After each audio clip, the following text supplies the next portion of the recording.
नमस्कार, स्वागत छ कार्यक्रम क्राइम वाचमा। म प्रमोद श्रेणाई।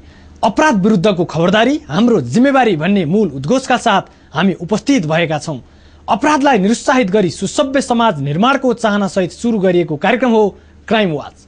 यस कार्यक्रममा हामी समाजमा हुने आपराधिक घटनाको चुरोसम्म पुगेर त्यसको निदान खोज्ने प्रयास गर्दछौं।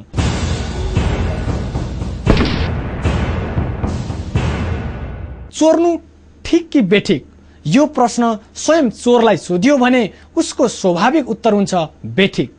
तर यति भन्दा भन्दै पनि चोरको पेशा भनेको चोरी नै हो।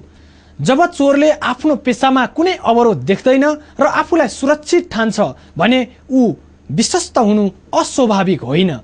अपराधको जगजगीले उपत्यकावासी त्राही माम बन्दै गएका छन्। अझ बितेको 2 महिना यता अपराध बढेको प्रहरीको स्वीकारोक्तिले त झन अपराध दुर्घटना नभएर संस्कृतिको शैलीमा विकास भएको देखिएको छ। आधा दिन लोडसेडिङको मारमा मुलुक रहे पनि अपराधीले दिउँसो नै साम्राज्य फैलाएर आफ्नो कमजोरीलाई होइन अँध्यारोलाई दोष दिने पुलिसको मुखमा पनि बुझो लगाइदिने गरेका छन्।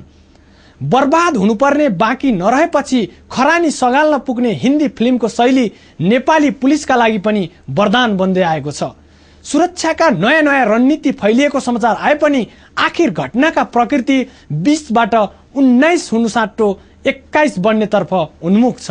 हो, अपराधको लाभाले कानून र प्रहरीलाई चुनौती दिइरहेको छ। व्यस्त राजधानीमा दिन दहाडै गोली चल्छ, प्रशासन भोलि भनेर बस्छ। यहाँ गोलीको मात्र दबदबा छैन, मृत्युको व्यापार मानिने लागु औषधको कारोबारले झन आगोमा घिउ थप्ने काम गरेको छ। मृत्युको व्यापारभित्र देखिएको अपरम्पार लीलाले अहिले सिङ्गो देशलाई नै गाँजेको छ। दिनहुँ दुर्व्यसनीहरू बढेका बढै छन्। त्यसैले त नेपाल लागु औषध व्यापारको सुरक्षित भूमि बनेको छ। साम, दाम, दण्ड, भेद सबै किसिमका न्याय प्रणालीलाई चुनौती दिने कस्तो छ त लागु औषधको साम्राज्य। हेरौं यो रिपोर्ट। सरकारी तवरबाट लागु औषधको अवैध ओसार पसार नियन्त्रण गर्ने संयन्त्र बनेको 33 वर्षको अवधिमा झण्डै 11,000 जना लागु औषध ओसार पसारको आरोपमा जेल चलान भएका छन्। ती मध्ये 30% महिला छन् भने बाँकी पुरुष। पक्राउ पर्ने अधिकांश अफिम, चरेस, गाँजा, सेतो हेरोइनको ओसार पसारमा संलग्न रहेको प्रहरी दाबी छ। नेपालमा 33 वर्ष अघि लागु औषध नियन्त्रण ऐन 2033 जारी भएको थियो। जति बेला गाँजा जन्य लागु औषधको ओसार पसारमा कुनै रोकटोक थिएन। यो ऐनले गाँजा लगायत सबै लागु औषधमाथि अंकुश लगायो। 3 पटक संशोधन हुँदै जारी भएको औषधि ऐन 2049 अनुसार गैर कानूनी लागु औषध ओसार पसार नियन्त्रणमा प्रभावकारी बन्न सकेको छैन। राज्यले लागु औषध नियन्त्रण ऐन 2049 लाई विशेष ऐन मानेको छ। नेपाल चीन सीमानामा पर्ने कोदारी राजमार्गमा र रसुवा नाकामा त लागु औषध नियन्त्रणका लागि खटिने प्रहरी नै छैनन्, जसले गर्दा तस्करले नेपालको मार्ग प्रयोग गर्दै आएको विज्ञहरूको दाबी छ। काठमाडौँ मात्रै गरेर अब तराई क्षेत्रमा जहाँ कि सुरक्षाको लागि हामीले कन्ट्रोल गर्न सक्दैनौँ, त्यो ठाउँमा गएर उसले कार्यवाही गर्न सक्नेलाई उसको म्यान पावर, उसको इफिसियन्सी अथवा गभर्मेन्टको सपोर्ट अथवा पब्लिकको पनि सपोर्ट, सबैले त्यसलाई कतिको सपोर्ट गरिरहेका छन् त्यस इफिसियन्सी त्यसमा भर पर्छ। लागु औषध तस्करले फरक फरक भरियाको प्रयोग गर्छन्। त्यसैले पनि नेपाल प्रहरीले विमानस्थलबाट 1 जना विदेशीका साथबाट 6 किलो हेरोइन बरामद गरेको थियो भने नेपालीको साथबाट 5 किलो हेरोइन बरामद गरेको थियो। यी बाहेक नेपालमा प्रहरीले खपत र तस्करी बढे पनि ठूलो परिणाममा लागु औषध बरामद गर्न सकेको छैन। हेरोइन बरामद ससानो परिणाममा अक्कल झुक्कल मात्र हुने गरेको छ। आखिर कस्तो छ त प्रहरीको ठूलो अपरेसन? घटना हो 2054 साल साउन 25 गतेको। प्रहरी नियन्त्रित लागु औषध डाइजेपाम 31,500 एम्पुल र ब्रुपिनर्फिन 2,000 एम्पुल गरी 33,500 एम्पुल सहित 2 जनालाई पक्राउ गरेपछि भेद खुल्यो लागु औषध तस्करीको नेपाल सञ्जाल बारे।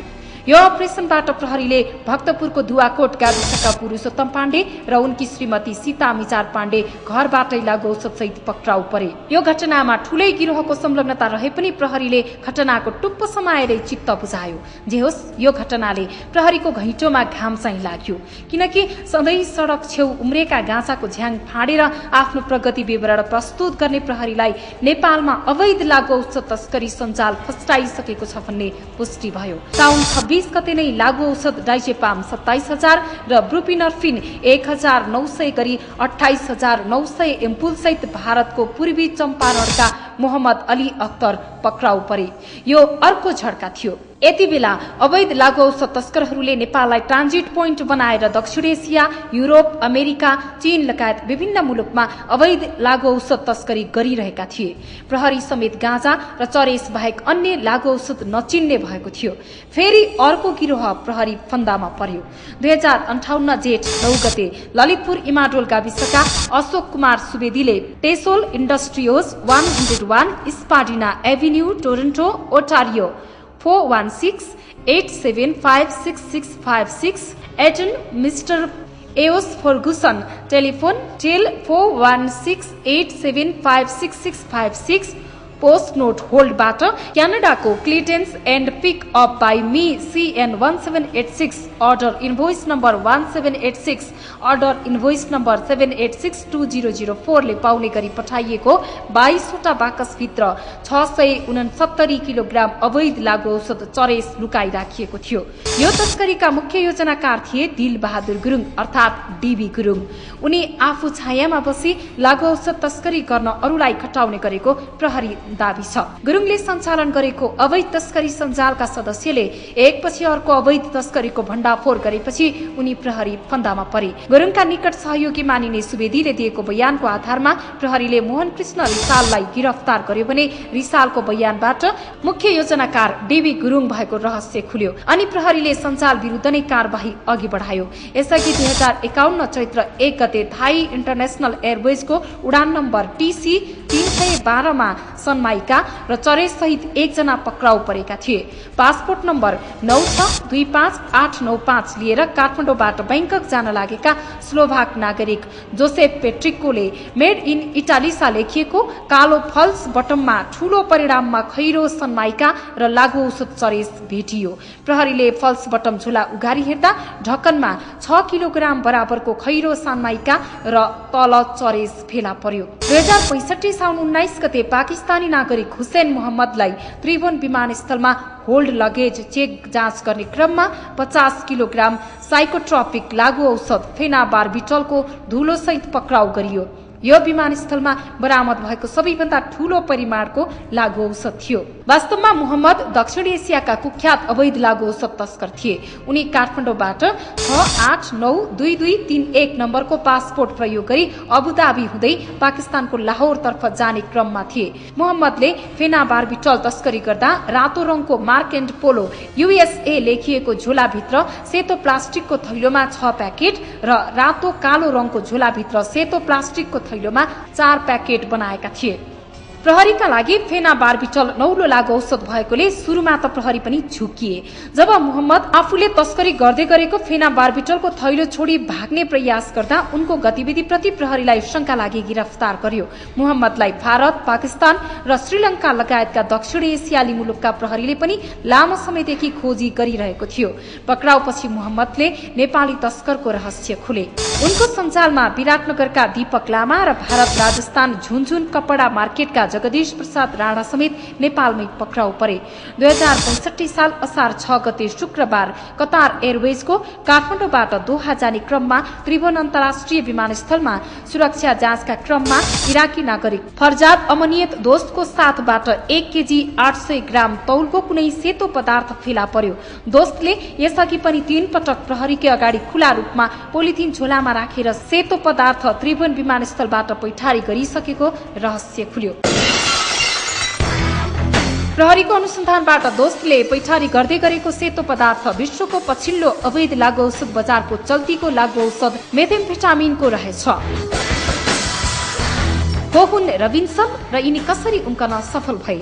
2058 भदौ 1 गते काठमाडौँबाट इन्डोनेसिया जाँदै गर्दा कुख्यात लागु औषध तस्कर गोर्डन विलियम रबिन्सन त्रिभुवन विमानस्थलबाटै पक्राउ परे।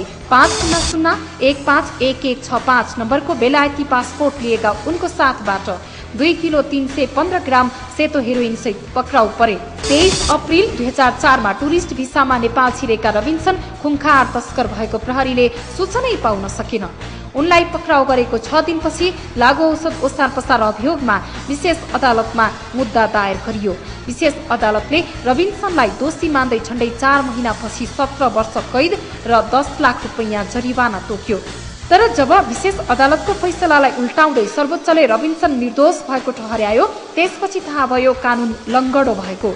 रबिन्सनको भाग्य सर्वोच्च अदालतको संयुक्त इजलासले निर्दोष रहेको फैसला गरेपछि चम्कियो। रबिन्सनलाई 2061 साल वैशाख 11 गते सर्वोच्च अदालतका तत्कालीन न्यायाधीश द्वय बलिराम कुमार सिंह र कृष्ण कुमार शर्माको संयुक्त इजलासले निर्दोष भएको भन्दै फैसला सुनाएपछि उनी इन्डोनेसियाको बालीतर्फ हानिए। केही महिनापछि रबिन्सनको हृदयघातका कारण त्यही मृत्यु भयो भनेर अफवाह फैलाइयो। कालान्तरमा त्यो उनले चलाएको प्रायोजित हल्ला पुष्टि भयो। रबिन्सनले नेपालमा आफ्नो नाम र ठेगाना समेत ढाँटेको प्रहरीलाई पत्तो रहेनछ। यी कुख्यात अन्तर्राष्ट्रिय तस्करको सक्कली नाम केमिन जोन विल्सन रहेछ। यो मान्छे हामीले भनेको मान्छे रहन्छ, मरिसकेपछि देखियो। जुन हामीले योभन्दा पहिला रबिन्सन भन्ने जुन सोचिरहेको थियौँ, यो रबिन्सन बेलायती नागरिक अस्ट्रेलियामा बस्ने मान्छे यो रहन्छ। यसको आइडेन्टिटी अर्कै रिभिल भयो। यसको आइडेन्टिटी के देख्यो भने स्टिभेन जोन माइल्स, जुन कि न्युजिल्यान्डको पुलिसद्वारा खोजिएका one of the most wanted heroin केसहरूमा one of the most wanted मानिस चाहिँ रहेछन्। तर आफ्नो आइडेन्टिटी चेन्ज गरेर अर्को नाममा यो चाहिँ अस्ट्रेलिया माइग्रेट भएर अस्ट्रेलियामा लुकेर बसेको रहेछ। विल्सन नाम गरेका यी तस्करले रबिन्सन नाम गरेका एक बेलायती नागरिकको पासपोर्ट गैर कानूनी रूपमा प्रयोग गरी सबैको आँखामा छारो हालेका थिए। यी कुख्यात तस्कर बेलायती नागरिक थिए जो अस्ट्रेलियामा बस्ने गर्दथे। रबिन्सनको तस्करी सञ्जाल नेपाल लगायत न्युजिल्यान्ड, अस्ट्रेलिया, बेलायत, अमेरिका, युरोप लगायत विश्वका अधिकांश मुलुकसम्म फिजिएको थियो। उनी ती मुलुकका मोस्ट वान्टेडले फैलाएको नेपाली सञ्जालबारे अझै भेद खुल्न सकेको छैन। यी अपरेसन बाहेक पनि प्रहरीले विभिन्न नाममा विभिन्न समयमा अपरेसन गर्यो। लागू औषधका तस्करहरूको संगठन, सञ्जाल, सतर्कता वा तरिका निकै परिष्कृत खालका हुने भएकोले नेपाल प्रहरीले यसलाई नियन्त्रणमा लिन विभिन्न चरणबद्ध अपरेसन सञ्चालन गर्यो। यी अपरेसनका नाम थिए अपरेसन पेजन, operation Mike, operation Kilo, highway operation, joint Juliet. यी अपरेसन गर्दा प्रहरीले तस्करलाई बत्तीको पुतली जस्तै कुनै स्थानमा बोलाउने र पक्राउ गर्ने गरेको थियो। कुनै अपरेसनमा प्रहरीले यस्तो किसिमको माहौल सिर्जना गरेको थियो जसको प्रयोगले तस्करहरू ग्राहक नै छुट्याउन नसक्ने र पक्राउ पर्ने गर्दथे। तस्करले निर्धारित स्थानमा लागू औषध ल्याउँदा नगद कमाउने होइन, पक्राउपछि खोरमा पुग्ने गर्थे। अहिलेसम्म प्रहरीले मुख्य तस्करको चुरो समेत पत्ता लगाउन सकेको छैन। तराईको बारा, पर्सा र रौतहट लगायतका क्षेत्रमा भारतीय तस्करको सामिप्यमा कृषकहरू धमाधम अफिम खेतीतर्फ आकर्षित भइरहेका छन्, जसले गर्दा प्रहरी नियन्त्रण गर्ने, तस्कर आयात निर्यात गर्ने सबैको पेशागत मेलो जस्तो मात्र बनेको छ। साँचो अर्थमा नियन्त्रणका कडी भेटिएका छैनन्।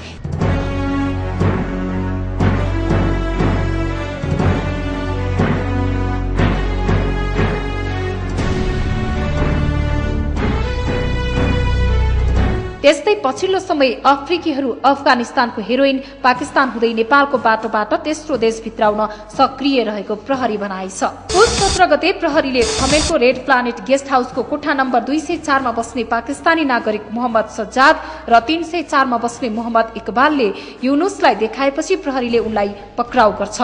कोठा नम्बर 304 मा राखिएको सुटकेस हेर्दा प्रहरीले 3 किलो 700 ग्राम खैरो हेरोइन बरामद गर्छ।